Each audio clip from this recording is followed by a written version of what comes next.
Обсудили самый широкий спектр вопросов.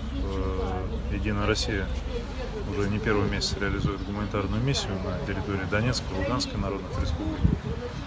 Договорились сегодня об открытии ресурсного центра Единой России, гуманитарного центра, который будет выстраивать логистику по доставке продуктов питания, предметов первой необходимости, лекарств.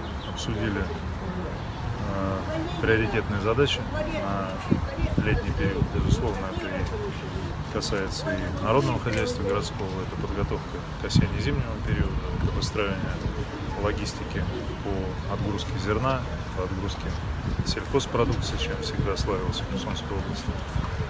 Поэтому будем помогать, так же, как помогаем Донецкой и Луганской республикам. Договорились о тесном взаимодействии. В ближайшее время сюда приедут волонтеры Единой России.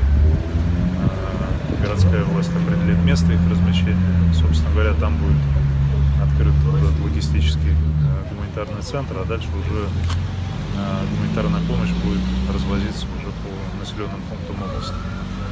В преддверии 9 мая мы поздравляем ветеранов, реализуем наш большой проект «Подарок ветеранам». Все ветераны Великой Отечественной войны, лица приравненные к этой заслуженной категории, получат подарки 9 мая. Получат денежные выплаты от президента Российской Федерации. И хотел еще раз, обращаясь к жителям Херсонской области, сказать о том, что Россия здесь навсегда. В этом не должно быть никаких сомнений, никакого возврата в прошлое не будет. Мы будем жить вместе, развивать эту богатую область, богатую своим историческим наследием, богатую своими людьми, которые здесь проживают. Поэтому с Днем Победы!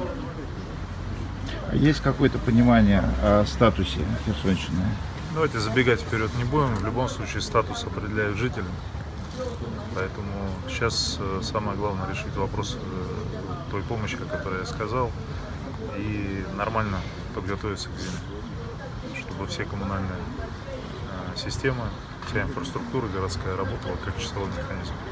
И в этой части опыт Донецкой республики, конечно, должен быть востребован.